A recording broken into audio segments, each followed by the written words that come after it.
আসসালামু আলাইকুম বন্ধুরা। দেখো, আজ আমার শাশুড়ি মা আমাকে এসে বলছে যে শম্পা, আমাকে একটু ডিম রান্না করে দেবে। আমি বললাম হ্যাঁ, কেন করে দেবো না। বলে আর মাংস খেতে ভালো লাগছে না, আমাকে একটু ডিম রান্না করে দাও। আমি বললাম ঠিক আছে, আমি ডিম রান্না করে দিচ্ছি।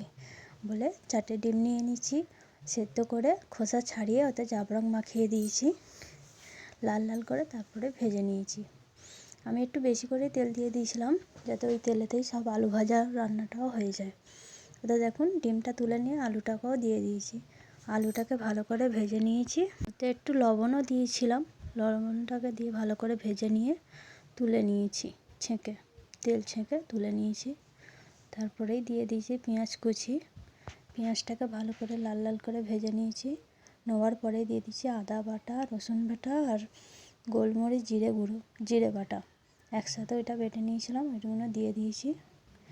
দিয়ে ভালো করে ওইটাকে একদম কাঁচা গন্ধটাকে তাড়িয়ে দিয়েছি দূর করে। তারপরেই দিয়ে দিয়েছি হলুদ গুঁড়ো, লঙ্কা গুঁড়ো আর লবণ। দিয়ে ওইটাকে ভালো করে একদম তেল ছাড়া আগে পর্যন্ত কষিয়ে নিয়েছি, লাল লাল করে। কষাবার পরে ওতে দিয়ে দিয়েছি ভাজা আলুগুলো।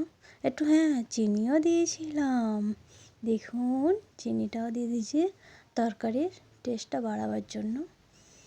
চিনিটা দিয়ে ভালো করে একটু কষিয়ে আলুটা দিয়ে দিয়েছি, দেখুন লাল হয়ে গেছে কেমন। ভাজা আলুগুলোও দিয়ে দিয়েছি, ওতে একটু নেড়ে চেড়ে ডিম ভাজাগুলোও দিয়ে দিয়েছি। দেখুন ডিমগুলো দিয়ে একদম ভালো করে কষিয়ে একটুখানি পানি দিয়ে দিয়েছি, পানি দিয়ে ঢাকা দিয়ে দিয়েছি একটুখানি তারে সেদ্ধ হওয়ার তারে। এমনিতেই আলু ভাজার সময় অনেকটাই সেদ্ধ হয়ে গিয়েছিলো। তারপরে ঢাকা খুলে একটুখানি গরম মশলা ওপর দিয়ে ছড়িয়ে দিয়েছি। তারপরেই আমি নামিয়ে নিয়েছি, দেখুন লাল লাল একদম কষা কষা ডিম রান্না আলু দিয়ে। যদি ভিডিওটা ভালো লেগে থাকে লাইক, কমেন্ট অ্যান্ড সাবস্ক্রাইব করতে একদম ভুলো না। Tata, by.